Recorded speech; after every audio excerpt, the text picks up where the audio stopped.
강사 소개를 안 해서 알아서 나와라 그런 뜻으로 알아서 나왔습니다. 내 평생에 이런 날도 처음입니다.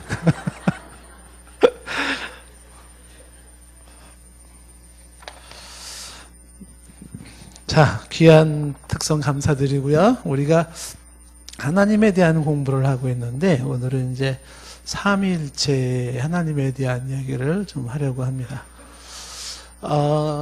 큰 주제는 이제 조직신학에서 이제 신론, 하나님에 대한 공부를 하고 있어요. 그래서 제가 저 다초점 안경이 못 찾아가지고 돋보기를 가져왔기 때문에 이해하시기 바라겠습니다. 이렇게 쓰고 좀 얘기를 해야 될 것 같아요. 우리가 이제 신론을 이야기할 때 지금 이제 하나님에 대해서 여러 사람들의 견해가 있다는 것부터 생각을 했습니다. 하나님이 존재하지 않아. 신이란 없어. 무신론 입장이 어떤 게 있는지. 그 다음에 하나님이 있는지 없는지 알 게 뭐야. 그리고 인간이 또 있다 그래도 알 수도 없는 거지. 이런 불가지론 입장과 또 하나님은 존재한다. 유신론. 유신론에서도 여러 종류의 유신론도 보았고요. 그러면 하나님이 대체 어떻게 우리가 하나님을 좀 이해를 해야 될 것이냐. 하나님의 본질에 대한 얘기를 했고, 하나님의 다양한 이름이 있었습니다. 명칭.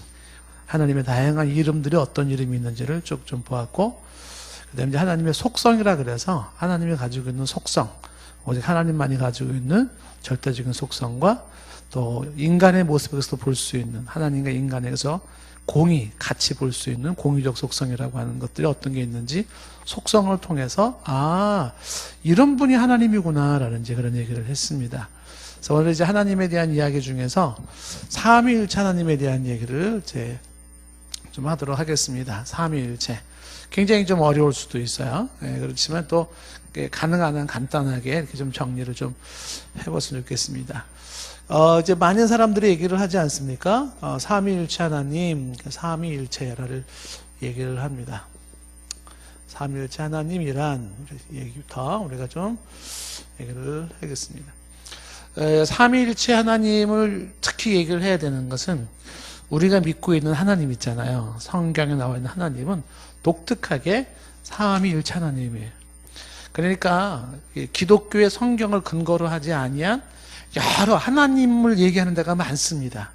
성경을 근거한 우리 정통 기독교가 아닌 데서 하나님에 대해서 많은 얘기를 할 때 모든 대부분의 얘기들이 삼위일체 하나님이 아니에요. 그래서 우리가 하나님을 말하면 가장 정확하게 말할 때 삼위일체 하나님으로 말을 해야 됩니다.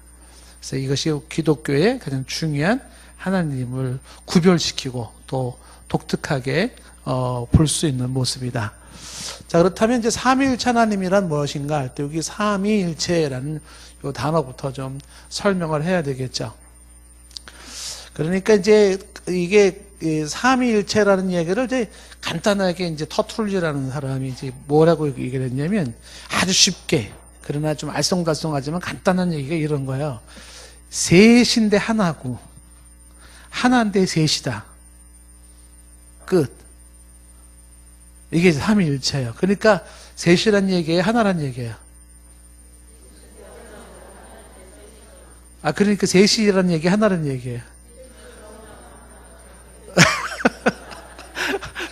계속 나오겠죠. 네.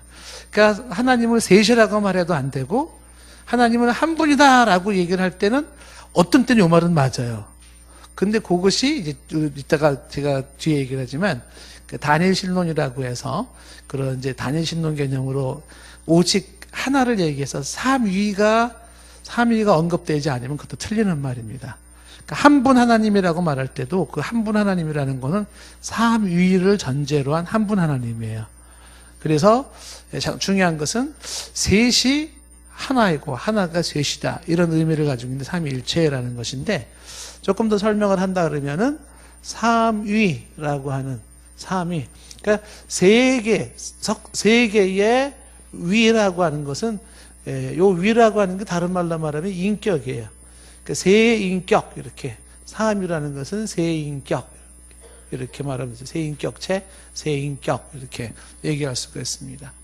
그래서 요 세 인격이라고 하는 것이 우리가 잘 아는 대로 성부, 성자, 성령 이렇게 세 분, 그 세 분을 삼위 세 인격이라고 얘기를 하는 것이죠.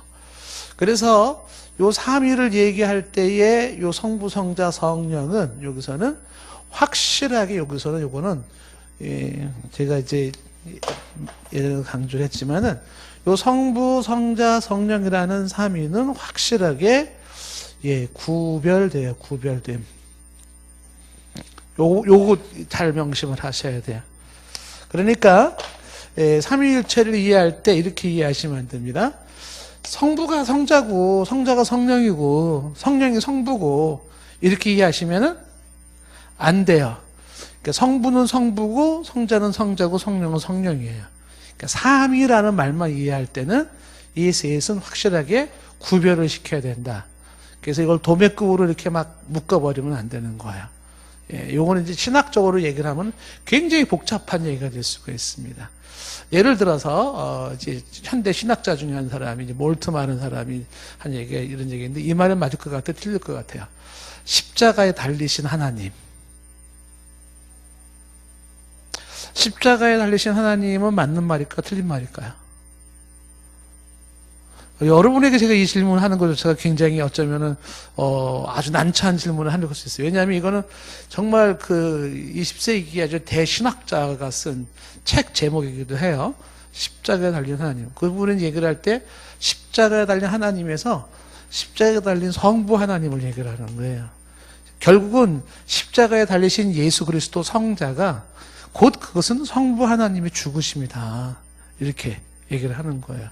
그래서 십자가 달린 예수님은 곧 십자가 달리신 성부 하나님. 그래서 예수님의 십자가의 고통은 곧 성부 하나님의 고통이고, 그렇죠? 그런 식으로 얘기를 한단 말이죠. 그러면 이제 이렇게 한번 생각을 해보세요. 십자가에서 예수님이 돌아가셨어요? 안 돌아가셨어요? 돌아가셨다가 다시 살아나셨죠. 그러니까 죽음을 경험했어요? 안 했어요? 했어요. 그런데 십자가 달린 하나님이라 그러면 하나님도 죽음을 경험할 수가 있을까요? 하나님이신데 하나님도 한순간 죽었다가 깨어나고 부활할 수 있을까요? 좀 이상해지죠, 얘기가. 그러니까 이게 이제 구별을 시키지 않으면은 십자가 달린 하나님 뭐 이런 식으로 막 나올 수가 있는 거죠. 근데 우리가 분명한 것은 십자가 달리신 분은 성자예요, 성자. 예. 그래서 성부와 성자, 성령이라는 삼위, 세 위라고 하는 건 세 인격체. 세 인격체가 성부, 성자, 성령으로 구별이 되고 있다. 이렇게 삼위를 먼저 이해를 하셔야 돼요. 그런데 여기서 끝나면 얼마나 좋겠어요. 네? 근데 이 삼위가 뭐랑 같이 또 붙냐면 일체라는 말하고 이제 붙어 있단 말이죠. 일체. 요거는 이제 일체라는 거는 이제 한 몸이란 뜻인데 요거는 이제 한 분, 한 몸, 한 분 이렇게 얘기를 하는 거예요.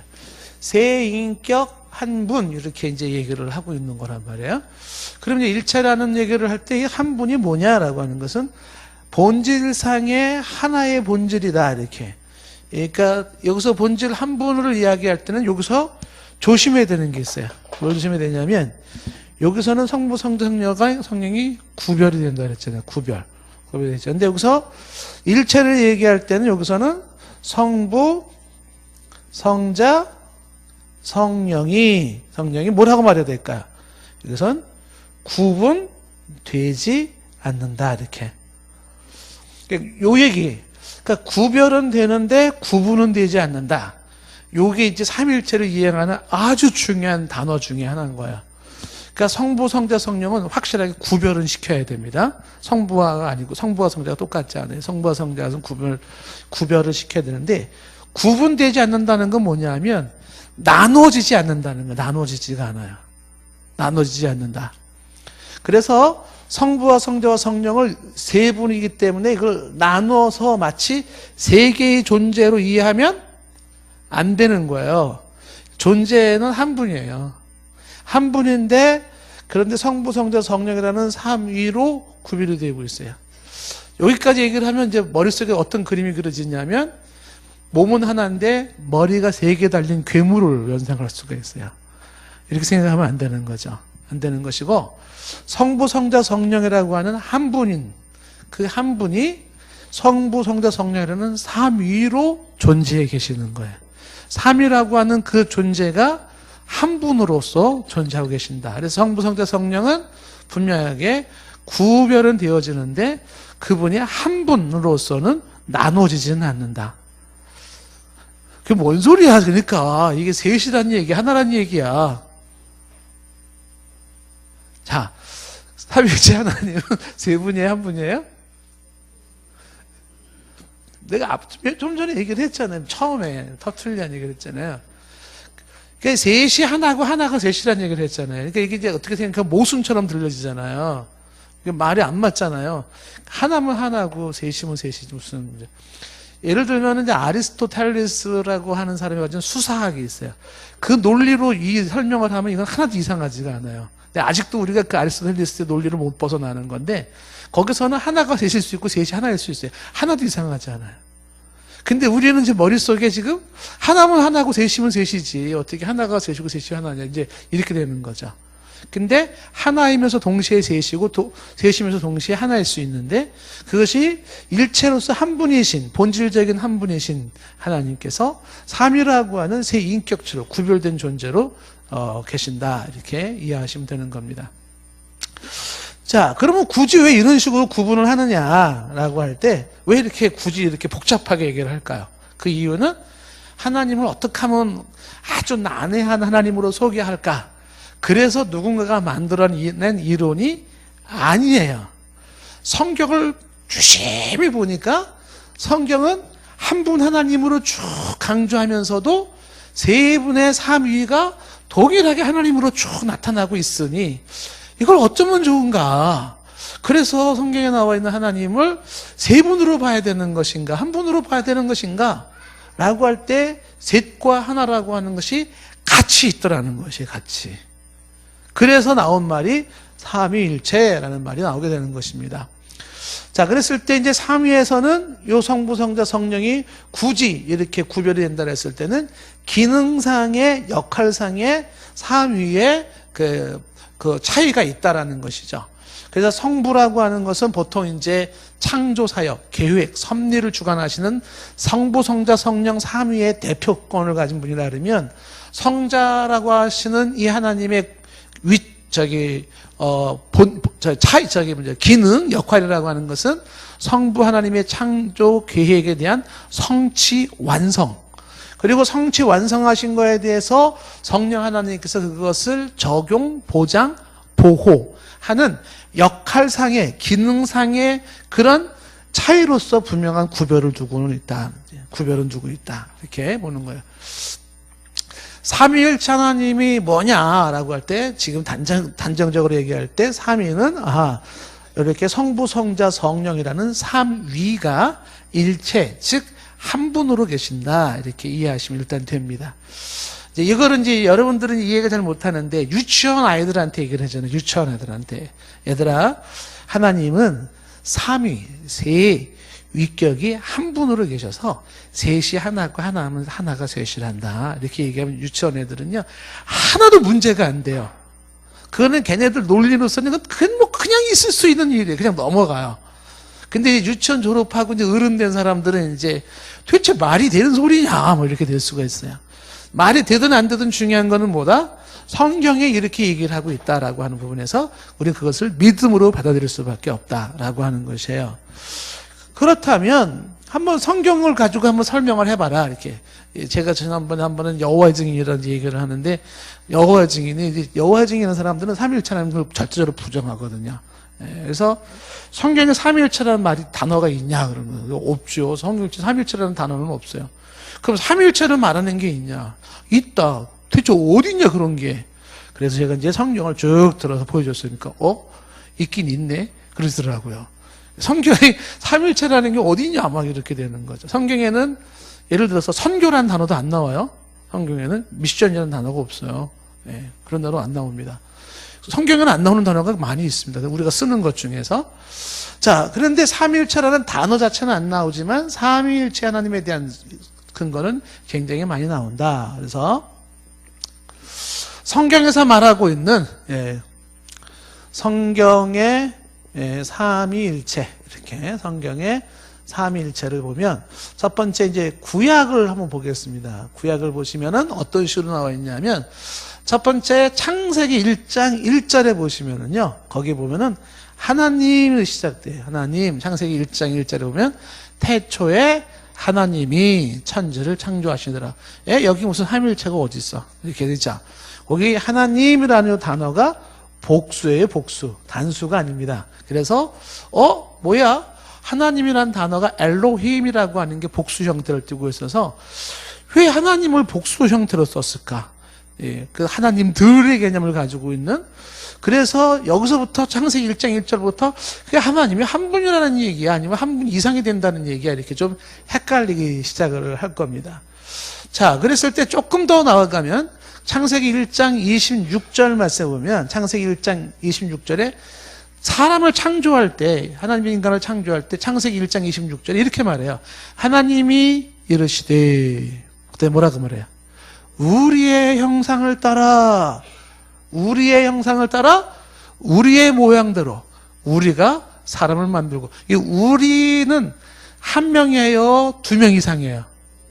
두 명 이상이죠. 하나님이 말씀하시는데 우리라고 얘기를 하는 거예요. 그러면 하나님이 왜 우리라고 했을까? 한 분 하나님이면은 내가 나의 형상을 따라 내 모양대로 이렇게 해야 되는데 왜 우리라는 형상을 말하면서 우리의 모양대로 우리가 사람을 만들고 이 우리라는 말을 왜 썼을까?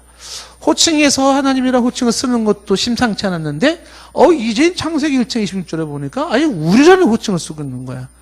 근데 이 우리라는 단어가 여기만 나와 있는 것은 아니에요. 어디서 나오냐 하면은 창세기 11장 7절에 가보시면은요, 거기에 이제 바벨탑 사건이 나와요.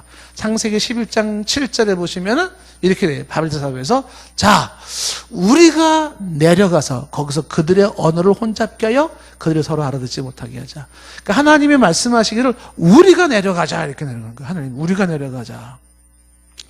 자, 그래서 하나님께서는 지금 보니까는 창세기 1장 26절에서도 한 분은 아닌 것 같아요. 최소한 우리라는 걸 쓰는 걸 봐서는. 그리고 11장 7절에서도 바벨탑 사건에서도 우리를 말하는 것은 한 분이 아닐 것 같아요. 근데 이제 더 이제 헷갈리기 시작하는 게 뭐냐면 하나님이 한 분이 아닌 건 분명히 이제부터 막 보면 볼수록 하나님이 이거 분명히 한 분은 아니야, 이제 막 이렇게 이제 나오기 시작하는 건데 뭐가 나오냐 하면 세 번째는 성경에 여호와의 천사라는 단어가 나와요. 여호와의 천사. 그 여호와의 천사. 그 여호와의 천사는 또 뭐야, 이게? 여호와의 천사 혹은 여호와의 사자 이렇게 나오거든요. 이 사자가 엔젤인데, 예. 그러면 여호와의 사자와 혹은 여호와의 천사라고 하는 요 내용을 이제 보시게 되면 그 다음에 이제 점점 더 헷갈려지는 거란 말이에요. 자, 한번 보시면은요, 성경을 한번 펴보시겠습니다. 창세기 16장을 보시겠어요. 창세기 16장. 거기 이제 보면은 이제 아브라함이 아이를 낳을 수 없을 때 그 여종 하갈을 통해서 아이를 낳게 되면서 그 이제 하갈이 좀 건방 떠니까 아브라함이 아니 살아야겠다가 남편한테 말이지 막 졸른 거예요. 쟤는 애 낳고 나는 애 못 낳는다고 막 그러는데 그래가지고 사라가 하갈을 막 구박을 한 거예요. 어디서 본천, 내가 본천인데 어디서 첩의 주제 애 낳았다고 잘난 척하고 있어 막. 그래가지고 하갈이 난 아들과 함께 쫓겨가요. 도망가요. 도망갔는데 그 도망간 상태에서 이제 어떤 일이 있냐면 이렇게 돼요. 광야에 쫓겨난 상태에서 그 하갈이 이렇게 돼 있어요. 6절 이하에 보면 6절 끝에 이제 하갈이 사라 앞에서 도망가야 다 이렇게 되잖아요. 이렇게 도망갔는데 7절에 보세요. 도망간 이 하갈 앞에 누가 나타났어요? 여호와의 사자, the angel of the Lord, 여호와의 사자가 나타났어요. 분명히, 그렇죠? 여호와의 사자가 광야 샘물 곁에서 그 술길 샘 곁에서 그를 만났어요. 그러면서 8절에 여호와의 사자가 말을 하겠죠. 사레의 여종 하갈아, 내가 어디서 와서 어디로 가느냐? 그가 말해 나는 여주인 사레를 베어 도망가나이다. 그 9절에 여호와의 사자가 그에게 이르되, 계속 여호와의 사자를 말하고 있죠. 내 여주인에게 돌아가서 그 소아에 복종하라. 얘기하는 폼도 여호와의 사자가 영락없는 하나님 폼이 나요.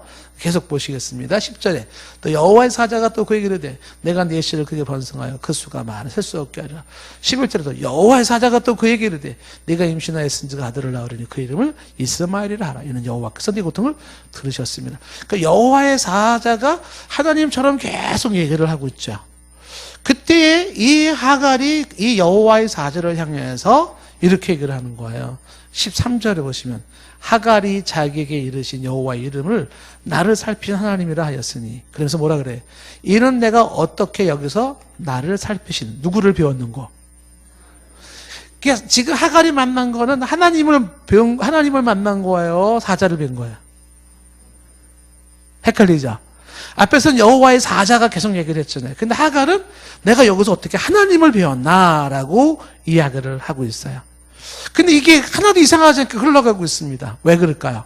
여기서 여호와의 사자와 하나님이라는 특별한 모습. 그 여호와의 사자가 정확하게 얘기하면 이거는요, 나중에도 설명하지만 구약 성경의 여호와의 사자가 오신 신약 성경의 구약에 나타난 예수 그리스도예요.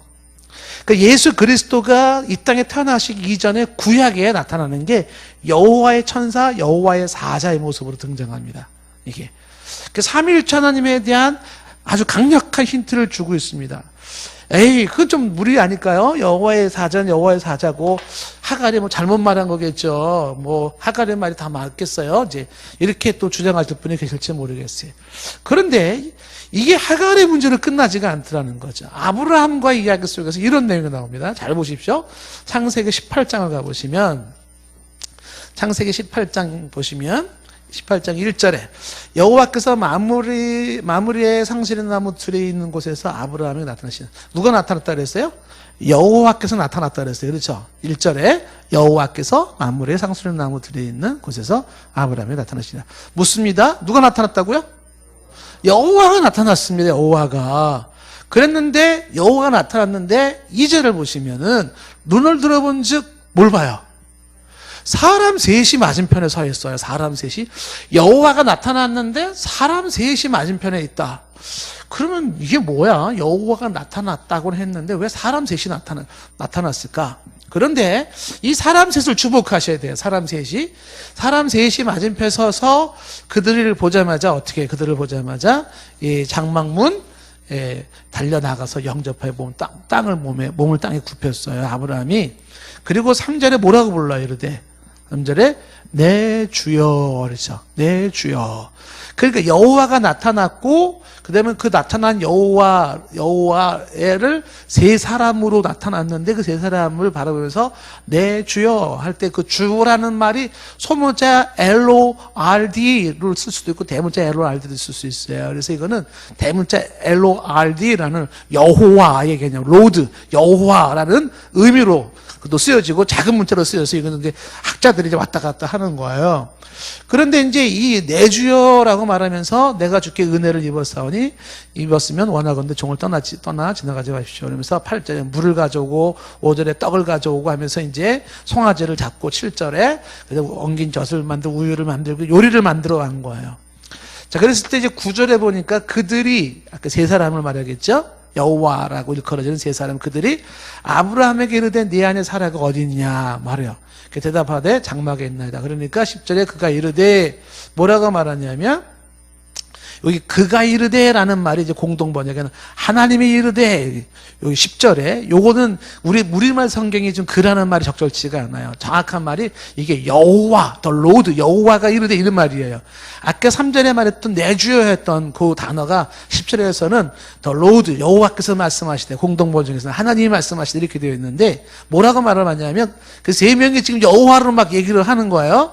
내년 이맘때에 내가 반드시 내게로 돌아오리니 내 안에 사라에게 아들이 있어라. 이게 지금 하나님이 말씀하시는데 지금 이 아브라함이 만난 사람들은 세 사람이었었어요. 근데 세 사람을 그 앞에 납죽 엎드리고 주님이라고 얘기를 하면서 막 먹을 것 갖다 주고 하면서 이 세 사람이 여호와로서 말하고 하나님으로서 말을 하면서 내년 이맘때에 아내가 있겠다 이렇게 얘기를 한 거예요. 그러니까 12절에 사라가 속으로 웃었다고요. 내가 늙었는데 무슨 애를 낳냐. 그러니까 13절에 뭐가 딱 나왔냐면 여호와께서 아브라함에게 이르시되 사라가 왜 웃으며, 여기서 갑자기 또 여호와라는 단어가 바뀌어버렸어요. 그러니까 이게 앞에 나왔던 3절에 내 주여 한 말하고 10절에 나와 있는 그가라는 그가가 여호와가 하는 말이 13절에 여호와께서 아브라함에게 말씀하시네. 사라가 왜 우느냐. 그러니까 지금 앞에 아브라함이 만난 사람은 세 사람이에요. 여호와예요. 여러분 똑똑하잖아요. 여호와가 세 사람으로 나타났다. 뭐 이렇게 말할 수 있지 않겠습니까? 1절에서는 분명히 여호와가 나타났는데 세 사람으로 나타났고 세 사람을 대면한 상태에서 그들이라는 표현도 써가면서 나오는데 그들이라는 그 세 사람이 주 여호와로 설명이 되고 있는 것이에요. 그래서 13절에 여호와께서 라고 말을 하면서 왜 웃냐? 14절에 여호와께서는 능치 못한 일이 없다라고 말합니다. 그러면서 이제 16절에 다시 그 사람들이 이렇게 되어 있어요. 그래서 그 사람들, 여호와라 일컬어지는 그 사람들이 거기서 일어나 어디로 가요? 소돔으로 향하여 가는 거예요. 그러면서 소돔으로 향하여 가면서 아브라함은 그들을 전성하러 함께가 아니라 17절에 여호와께서 이르시되 다시 그 사람들이 여호와로 또 바뀌어버렸어요. 여호와께서 이르시되 뭐라고 말하냐면 내가 하려는 것을 아브라함에게 숨기겠느냐. 그러면서 이제 나 여호와가 19절에도 나 여호와가 20절에 여호와께서 그렇게 얘기를 하면서 다시 22절에는 그 사람들이 떠나 소돔으로 향하여 가고 22절에 보세요. 다시 그 사람이라고 설명하면서 그 사람들이 거기서 떠나 소돔으로 향하여 가고 그 다음에 아브라함은 누구 앞에? 여호와 앞에 섰다 그랬어요. 이게 참 재밌습니다. 왜 재밌냐면 아까 세 사람이 몇 사람이 여호와가 몇 사람으로 나타났다 그랬어요? 세 사람이 나타났다 그랬어요. 세 사람이 나타났는데 지금 20절에 보니까는 그 사람들이 떠났어요. 그 사람들이 떠났어요. 그 사람들이. 그리고 그 사람들이 어디로 떠났냐면 소돔으로 떠났어요. 소돔으로. 세 사람 중에서 그 사람들이 소돔으로 떠나고 그 다음에 누구랑만 남았냐면 아브라함이 여호와 앞에 딱 섰어요. 여호와 앞에. 여호와 앞에 서 있어요. 세 사람 중에서 떠난 사람들이 있고 지금 아브라함은 어디? 지금 이 여호와 앞에 서 있습니다. 그래서 이제 의인 얘기를 하는 거예요. 근데 요 내용이 19장 소돔에 가보세요. 19장 1절에 보시면 저녁 때에 그 두 천사가 소돔에 이르니 이렇게 되어 있어요. 두 천사라고 되어 있는데 이 두 천사도 뒷내용을 쭉 내려보면 영락없는 하나님이에요. 그러니까 아까 소돔으로 떠난 분이 몇 명이라고 되어 있습니까? 그 떠난 게 지금 3명 중에서 떠나고 남은 사람이 한 명이 여호와라 이름하여 지금 그 아브라함에 서 있잖아요. 그러니까 3명 중에 한 분은 지금 아브라함에 서 있으니까 지금 몇 분이 떠났다고요? 두 사람이 떠났는데 어디로 갔다고 그분들이? 소돔으로 간 거예요. 소돔으로 갔는데 정확하게 소돔에 두 천사가 왔어요. 근데 이 두 천사가 여기서 나와 있는 게 영락 없는 하나님의 모습으로 나타나고 있는 것이죠. 그래서 이제 여기서 여러분들이 이제 보면서 생각하는 게, 이게 지금 그러니까 어떻게 이해를 해야 되는 거냐. 여호와의 천사라고 하는 존재가 있는데, 여호와의 천사라는 개념이 이게 과연 뭐냐.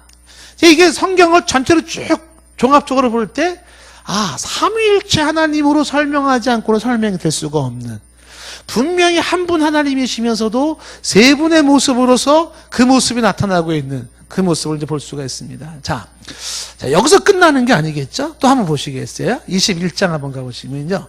거기에 이제 하갈 얘기가 나옵니다. 21장에 보시면 이제 하갈 얘기 중에도 어떤 내용을 알아보시죠? 21장 17절에 보시면, 21장 17절에 보시면, 하나님이, 누가? 하나님이 그 어린아이, 자, 이스마엘을 말하겠죠? 하나님이 그 어린아이의 소리를 들으셨으므로, 그때 뭐라고 되어 있어요? 하나님의 사자가 하늘로부터 하갈을 불러 이르되, 그러니까 하나님이 들으셨고, 하나님의 사자가 하늘로부터, 하나님이 하늘로부터 부르는 게 아니라 하나님의 사자가 부른다, 하나님의 사자가. 그러면서 하나님의 사자가 뭐라고 부르냐면, 하갈아, 무슨 일이냐, 두려워하지 말라. 하나님이 저기 있는 아이의 소리를 들으셨으니 이런 아이를 일으켜 네 손으로 붙들라. 그가 큰 민족을 이루게 하리라. 그래서 하나님의 사자가 하늘로부터 그렇게 말씀하셨어요. 근데 19절에 다시 하나님이 하갈의 눈을 밝히셨으므로 샘물을 보고 가서 가죽 보대에 물을 채우다가 그 아이에게 마시게 했습니다. 그래서 20절에 하나님이 그 아이와 함께 계심에 그가 장성하여 광야에서 거주하여 활성한 자가 되었더라. 그래서 이 17절 이하의 말씀에서도 지금 하나님과 하나님의 사자가 동등한 분으로 설명이 되고 있는 거예요. 동등한 분으로 설명되고 있다는 것이죠. 그런데 이제 여호와의 사자가 더 확실하게 이게 분명히 이건 하나님이다 이럴 수밖에 없는 게 이제 그 다음 22장에 나오는 거예요. 22장에 보시면 이제 아브라함이 이삭을 바치는 장면이 나와 있는데 거기 보세요. 아브라함이 지금 아들 이삭을 데리고 번제제단에다 올려놨어요. 그리고 잡으려고 하는 거예요. 그래서 이제 10절에 9절 끝에는 결박과 제단 위에다 아들을 올려놓고 10절에는 이제 칼을 들었잖아요. 아들을 잡으려고. 칼을 들어서 아들을 쫙 죽이려고 할 때 11절에 누가 하늘로부터 그를 불러요?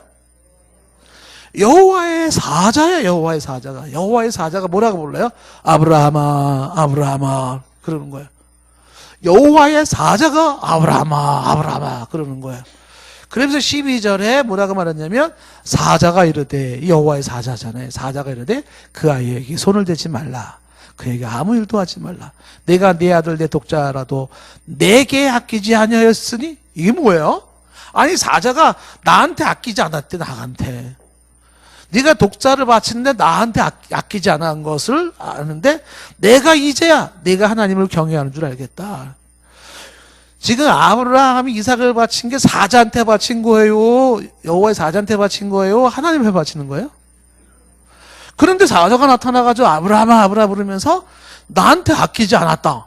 이 사자 너무 건방진 거 아닌가요? 그렇게 되는 거죠.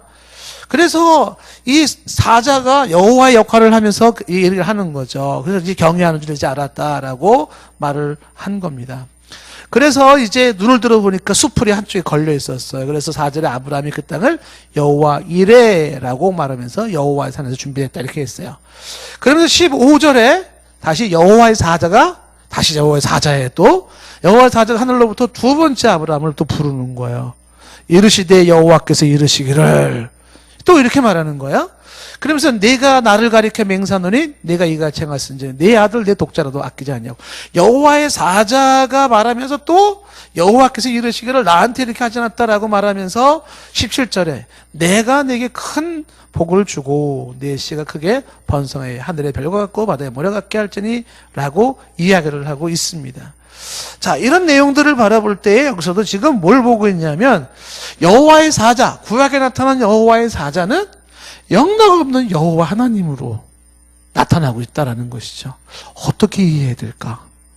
제가 이제 미리 그는 구약에 나타난 바로 동일한 한 분이신 하나님의 예수 그리스도의 모습이라고 얘기를 했지만 구약에서 하나님을 복수로 표현하거나 우리로 표현하거나 여호와의 사자와 하나님과 동등하게 취급되고 있는 부분들 다 이게 뭘까요? 지금 삼위일체 하나님을 지금 보여주고 있는 것이죠. 자, 그런데 이제 또 여기서 끝나지 아니하고요. 구약 성경에 보면은 말씀이 나요. 말씀. 로고스. 근데 이걸 구약에는 지혜라는 말로 나오는데 자, 잠언서를 보시면은요. 이게 어떻게 되나 보세요. 잠언서 8장을 보시겠습니다. 잠언서 8장 하나 보시겠어요. 시편 다음에 잠언서 8장을 보시면 자, 여기는 이제 지혜를 얘기를 할 때 이렇게 말해요. 8장 12절 말씀에 잠언서 8장 12절 거기 보시면은 나 지혜는 그랬어요. 그러니까 여기서 지금 지혜가 나야 나. 나는 누구냐면 지혜예요. 지혜. 지혜가 나라 그래. 나. 우리 여기 집사님 딸내미 이런 지혜 말고 이제 위즈덤 지혜인데 그 지혜가 나라고 얘기하는 거다. 그러면서 나 지혜는 명철로 주소를 삼으며 지식과 근신을 찾아왔나니 여호와를 경외하는 것은 악을 미워하는 것이라. 그러면서 나는 교만과 거만과 악한 행실과 패역한 힘을 미워하느니라. 그래서 나는 지금 누구를 말하는 거야? 아까 말한 지혜죠. 지혜. 나 지혜는 교만을 미워하고 거만을 미워하고 악한 걸 미워해요. 그러면서 14절에 내게는 계략과 참지식이 있으며 그 내게가 아까 말한 나 지혜. 성이 나시고 이름이 지혜가 아니라 나라고 하는 그 지혜를 말하는 거예요. 14절에 그럼 나는 명철이라 내게 능력이 있다. 15절에 나로 말미암아 왕들이 치리하며 16절에 나로 말미암아 재상과 그 지금 지혜를 말하면서 지혜를 나라고 하는 1인칭 인칭 대명사를 쓰고 있단 말이에요. 그러면서 17절에 뭐라고 말하냐면 나를 사랑하는 자들이 나의 사랑을 입으며 나를 간절히 찾는 자가 나를 만날 것이니라. 이러고 그랬어요. 나 지혜가 나를 사랑하는 자를 내가 사랑을 입고 나를 간절히 찾는 자가 나를 만난다. 그렇게 말하려고 했습니다. 부귀가 4개 있고 18절에 부귀가 4개 있다. 부귀가 4개 지혜에 있고 장구한 재물과 공유도 그러하니라.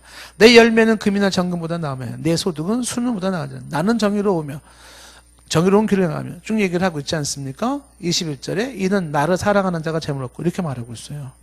그런데 이어지는 22절 말씀에 나 지혜를 말하면서 뭐로 바뀌었냐면 여호와께서 이렇게 말을 하면서 뭐라고 말하냐면 22절 잡으세요. 여호와께서 그 조화의 시작 곧 태초에 일하시기 전에 나를 가지셨으며 이게 뭐지? 여호와께서 태초에 천지를 창조하기 일하기 전부터 나를 가지고 계셨대. 여호와가 나를 가지고 계셨대요. 뭘 얘기하는 걸까요? 여호와가 천지 창조하기 전에 나를 갖고 계셨다. 그러면서 23절에 만세 전부터 태초부터 땅이 생기기 전부터 내가 세움을 받았다. 아직 바다가 생기지 아니하였고 큰 샘물들이 있기 전에 내가 이미 났으며 그러니까 이게 지금 모든 천지 창조 이전부터 내가 났으며 이걸 영원 발출설이라고 하는 영원 전부터 존재했던 나 25절에 산이 세워지기 전에 언덕이 생기기 전에 내가 이미 났으니 하나님이 아직 땅도 들도 세상 진토의 근원도 짓지 아니하셨을 때라. 그가 하늘을 지으시며 궁창을 해변에 들으실 때에 이게 뭐냐 27절에 천지를 창조할 때에 그때 내가 거기 있었고 하나님이 창조할 때에 나라는 인칭 대명사가 1인칭 대명사가 거기에 있었대요. 그가 위로 구름 하늘을 견고하게 하시며 바다의 샘물을 심있게 하시며 바다 한계를 정하여 물이 명령을 흐르지 못하게 하시며 땅의 기초를 정하실 때 그 다음에 30절을 보세요. 내가 그 곁에 있어서 창조자가 되어 내가 창조자가 되었대요. 그게 지금 하나님이 창조자예요. 여기서 말한 나 지혜가 창조자예요. 어떻게 이해를 해야 되나요? 창조자가 누구냐 이거예요. 지금 계속 나라는 인칭을 말하면서 내가 영원 전부터 있었고 그 다음에 이 천지 창조할 때 내가 거기 있었고 내가 창조자라고 이야기를 하는 거예요. 자, 이런 모든 내용들 속에서도 이 말씀 지혜라고 하는 것은 지금 여호와 하나님과 동격을 말하고 있어요. 그러면 동격으로서 이 하나님 지혜는 누구일까? 성경을 많이 보신 분들은 벌써 답이 딱 나왔죠. 그렇죠? 이 말씀 지혜가 로고스라고 되어 있잖아요. 요한복음 1장 1절 말씀에 태초에 말씀이 계시니라. 이 말씀이 하나님과 함께 계셨고 자, 요한복음 1장 1절을 보시죠. 요한복음 1장 1절에 보시면 요한복음 1장 1절에 뭐라고 되어 있어요?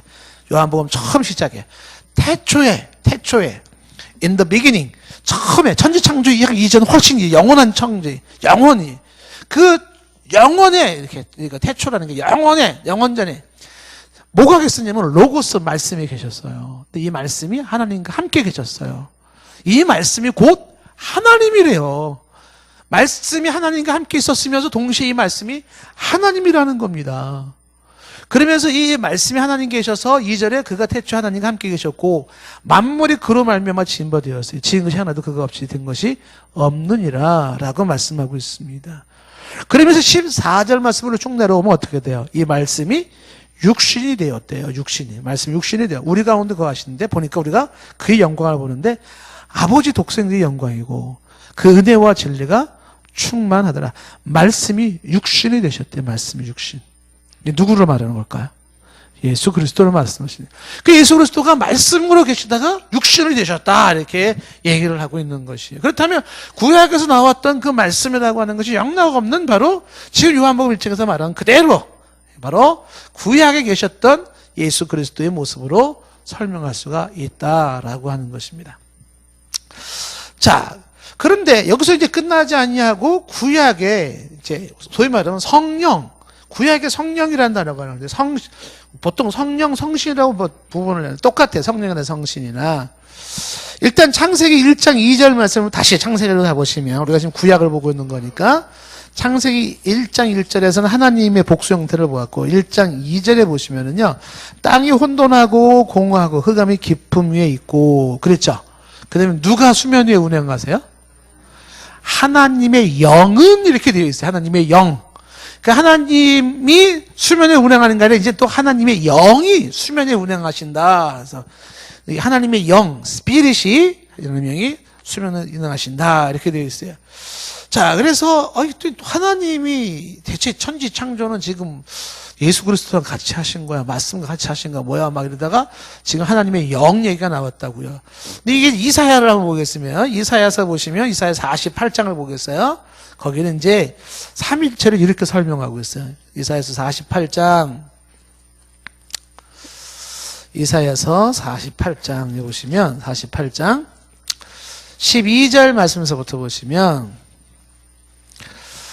이사야 48장 12절에 보시면, 야곱아 내가 부른 이스라엘아 내게 들으라. 나는 그니 나는 처음이요 또는 나는 마지막이라. 알파 오메가라, 이런 것이죠. 13절 과연 내 손이 땅의 기초를 정하였고 내 오른손이 하늘을 폈나니 내가 그들을 부르면 그것들이 일제에 서느니라. 14절 너희는 다 모여들으라. 나 여호와가, 나 여호와예요. 나 여호와가 사랑하는 자는 나의 기뻐하는 뜻을 바벨론에 행하리니 그의 팔이 갈 때에 내게 임할 것이라. 그들 중에 누가요? 이 일들을 알게 하랴. 15절 나 곧 내가 말하였고 또 내가 그를 부르며 그를 인도했느니 그 길이 형통하리라. 그러면서 16절에 이런 얘기를 하는 거죠. 16절 잘 보세요. 너희는 내게 가까이 나와 이것을 들으라.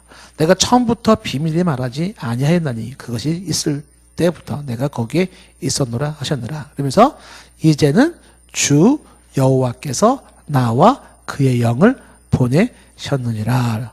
그 주 여호와께서 나와 그의 영을 보내셨다라고 얘기를 하고 있어요. 그래서 여기서 말하는 게 지금 주 여호와라고 하는 그분이 나를 보내고 그의 영을 보냈다는 이 개념이, 나를 보내는 나는 누구고 그 영은 뭐냐, 이렇게 바로 아까 말한 것이에요. 그래서 성령 하나님을 설명하시면서 이사야서도 삼위일체 하나님을 지금 설명을 하고 있더라라는 것이, 여호와께서 나와 그의 영을 보내셨다라고 하는 것입니다. 자, 그런데 구약에서는 삼위일체 하나님에 대해서 뭔가 어설프, 약간 명확성은 좀 떨어지는 듯한 모습이지만 그러나 부정할 수 없는 이 삼위일체 하나님의 모습을 이제 그려주고 있는데, 요것이 이제 확실하게 나타나는 것이 이제 신약이란 말이에요. 그 신약에 들어오서는 이제 정확하게 이 삼위일체 하나님이 딱 나오는 거예요. 마태복음 28장 보시면은, 마태복음 28장 이제 19절 말씀에 마지막에 주님께서 이제 제자들을 파송을 하면서 이제 지상 명령을 주시잖아요. 거기 보시면 뭐라고 되어 있어요? 그러므로 너희는 가서 모든 민족을 제자를 삼아. 그다음에 뭐라고 해? 모든 민족을 제자를 삼아. 그다음에 아버지와 아들과 성령의 이름으로 세례를 주고, 이렇게. 그래서 그냥 뭐 한 분만 주지 왜 이렇게 세 분? 아버지, 아들, 성령을 딱 찍어서 얘기를 하는 거죠. 갑자기 이 마이크가 잘 나와버려요. 네? 그러니까 아버지, 아들, 성령이라고 하는 부분으로 정확하게 마태복음 28장 19절에서 삼위, 세 분의 이름으로 세례를 줘라. 세례를 준다는 것은 한 분으로 주는 게 아니고요, 성부 이름으로 주는 게 아니고 성자 이름만 줘도 안 되고 성령 이름으로 줘도 안 되는 거예요. 삼위일체 하나님의 이름으로 세례를 줘야 된다라는 것이에요. 마태복음 3장에 보시면은, 마태복음 3장에 보면 예수님이 세례 받을 때 장면 중에 3장 16절 17절 말씀 보시면, 마태복음 3장 16절 17절 말씀에, 자, 거기 보면은 예수께서 세례를 받으시려고, 예수님이 나왔잖아요. 예수께서 세례를 받으시려고 어떻게 했어요? 물 위로 올라오실 때, 그쵸? 예수님이 세례를 받으려고 물 위로 올라오실 때 하늘이 열리고 모의 모가 비둘기같이 임했어요. 하나님의 성령이, 이렇게 하나님 계시고 그의 성령이 비둘기같이 그에게 임하였어요. 그 예수님과 하나님과 성령의 만남의 장면으로 이제 거기서 3장 16절에 말씀하고 있는 것이에요. 자, 고린도전서 13장을 보시면, 또 고린도전서 13장을 보시면, 고린도전서 12장, 13장이 아니고 고린도전서 12장, 고린도전서 12장 4절부터 6절까지 말씀 보시면은요, 12장 4절, 성령 그 은사들을 좀 얘기를 하면서 고린도전서 12장 4절에서 6절까지 말씀 보시면은, 자, 어떻게 되어 있어요? 12장 4절. 은사는 여러 가지나, 뭐는 같고, 예, 은사는 여러 가지인데 성령은 같고, 성령 얘기가 나왔죠. 그 다음에 계속 5절.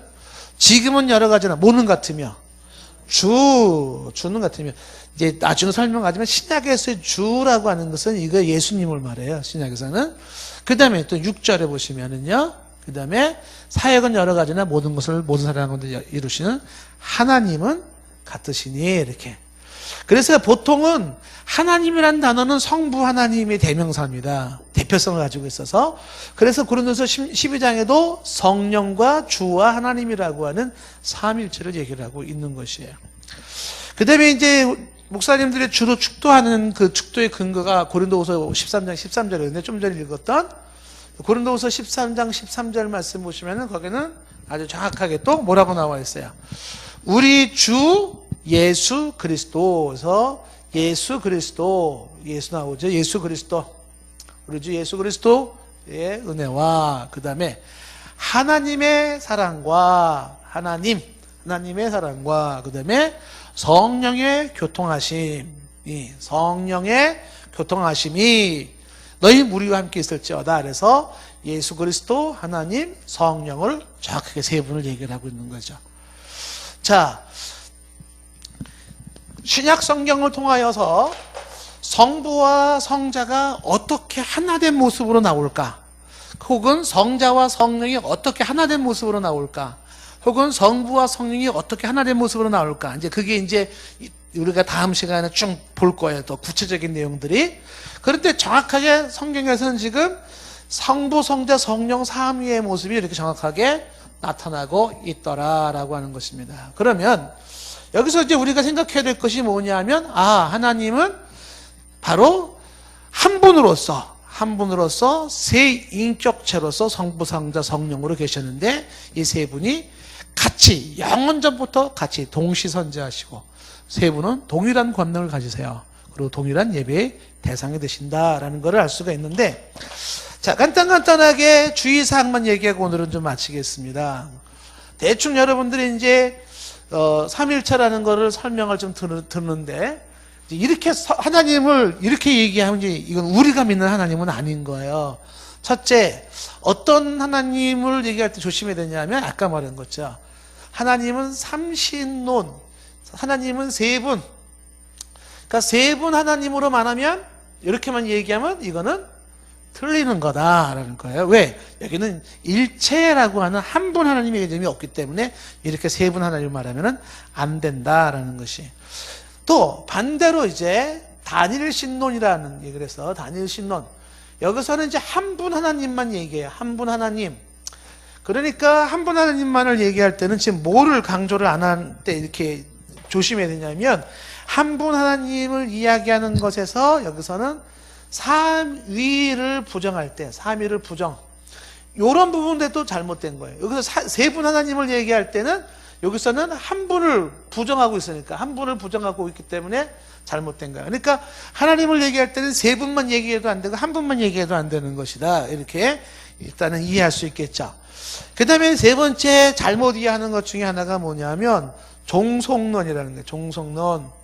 이 종속론이라고 하는 것은 삼위라는 그 삼위일체, 그래 삼위 인정해, 삼위는 인정하지만 삼위가 일단은 대장이 성부고, 그 다음에 1대장이 그러니까 성부 하나님이시고, 2대장이 성자 하나님이고, 3대장이 성령 하나님으로, 이렇게 이런 식으로 계급적으로 이해하는 종속론, 요것도 잘못된 것이다, 이렇게. 하나님은 좀 전에 말한 것처럼 성부, 성자, 성령이라는 분은 역할상의 차이는 있을 수는 있지만은, 기능상의 차이는 있지만은, 이분은 동일하게 선지하시고 동일한 권능을 가지시고 동일하게 예배를 받으시는 것이다 라고 하는 것이에요. 그래서 종속론을 설명하면 안 되고, 삼일체를 양태론으로 설명하는 경우인데 이 양태론으로 설명하는 것도 좋지가 않다라는 거죠. 그 양태론으로 설명한다라는 것은 어떤 거냐면 이런 식으로 설명하는 거죠. 양태론에서의 설명이 두 가지 설명이 될 수 있는데 가장 보편적으로 말하는 거는 이렇게 설명을 하잖아요. 자, 한 사람이 있는데 제가 집에서는 아빠고 교회에서는 목사고 학교에서는 교수예요. 그러니까 목사이고 교수이고 만약에 아빠다. 나는 한 사람이다. 이렇게 여기서는 이런 모습으로 저기서는 저런 모습으로 또 여기서는 저런 모습으로 이렇게 나타난다. 이게 양태론이에요. 이것도 이해하기 좋은 것 같지만 잘못된 것이다 라고 하는 것이에요. 그러니까 성부 하나님이 구약에서는 이렇게 나타나고 성자 하나님은 신약에서 이렇게 나타나고 하나님이 또 신약 이후에 예수님 이후에는 또 이렇게 나타나고 구약의 성부로 나타나신 하나님이 신약의 성자로 나타나시고 그 다음에 또 신약 그 이후에는 성령으로 나타나시는 이렇게 나타나고 싶고 저쪽으로 나타나시는 그래서 결국은 한 분은 나타나는 양태가 다양하다 이렇게 얘기하면 틀린 거예요. 지금 보시다시피 지금 한 분이 세 분으로 같이 계시고 세 분이 한 분이 되시고 하는 것이 지금 성경에서 보고 있는 모습이에요. 그래서 양태론은 옳지 않다라는 것이죠. 그래서 이 양태론에서 양태론적 단일신론이라고 한다면 이제 이렇게 되는 거죠. 한 분이 세 양태로 나타나요. 이게 양태론적 단일신론이에요. 역동적 단일신론이라는 게 있어요. 여호와 증인이 보통 얘기하는 게 뭐냐면 역동적 단일신론인데 그건 뭐냐면은 이런 거예요. 지금 평범한 한 인간인 예수는 그냥 평범한 인간인 거예요. 하나님이 아니래요. 피조물이에요, 인간이. 예? 이슬람에서도 예수를 피조물로 보지 않습니까? 피조물인 예수님이 요단강가에서 성령을 받으심으로써 성령을 받아서 하나님처럼 행동을 하시고 그래서 하나님처럼 말씀하시고 행동하시다가 돌아가실 때 다시 성령이 떠나가셨다는 거죠. 이런 식으로 이렇게 한 인간이 하나님의 영을 받아 하나님처럼 행동하다가 떠나감으로써 다시 인간에 죽고 마는 이렇게 얘기하는 걸 이제 역동적 단일신론 이렇게 얘기해요. 역동적 단일신론. 그것도 양태론의 한 모습이기도 하지만 이거는 잘못된 거다 하는 거죠. 영원전부터 성부, 성자, 성령은 동일하게 계셨어요. 영원까지.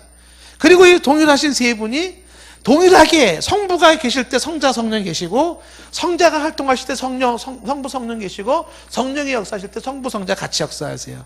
절대로 나눠지지 않아요. 영원부터 영원까지 나눠지지 않은 성부, 성자, 성령인데 이 삼위는 그럼에도 불구하고 정확하게 각각의 역할은 구별이 되어지고 있다라는 것입니다. 이런 얘기 보다 보니까 되게 헷갈리네. 그래가지고 다섯 번째 입장이 뭐야? 다 쓸데없어. 그래가지고 아예 삼위일체를 부정해버려요. 괜히 머리 아픈 얘기가 있어요. 그냥 하나님 믿고 말을 끝이요. 뭘 이렇게 복잡하게 얘기해.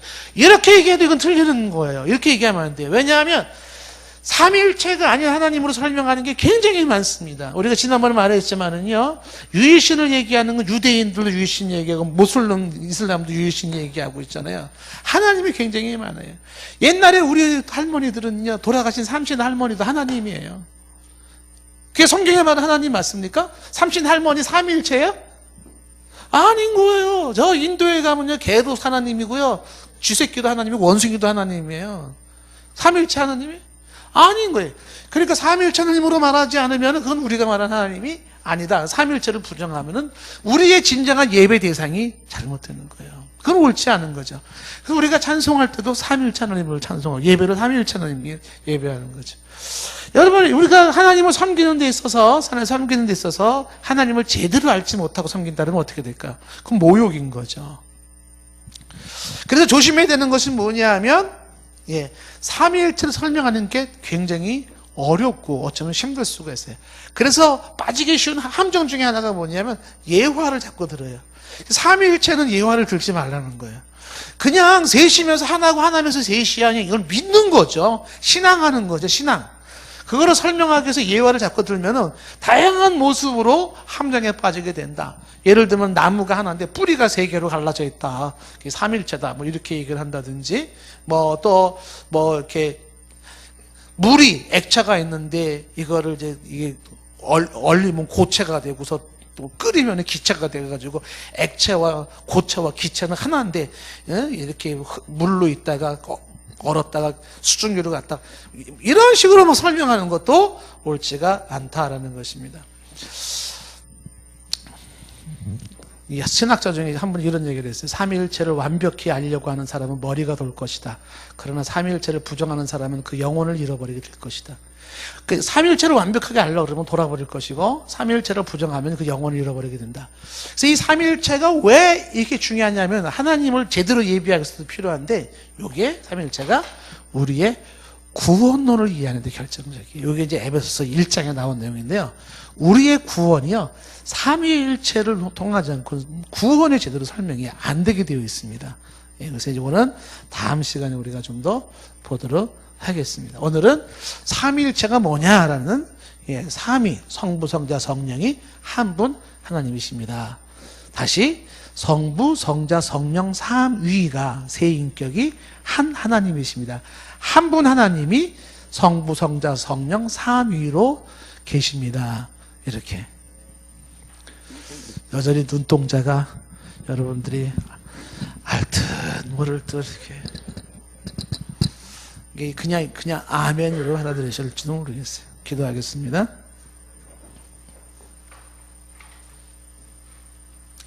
성부, 성자, 성령 하나님을 예배하게 하시고 찬양하게 하옵소서.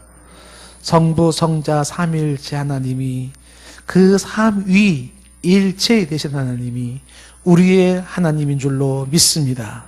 성경에 나타난 보여주신 하나님으로 우리가 이 믿음, 이 신앙 고백이 살아있게 하여 주시옵소서.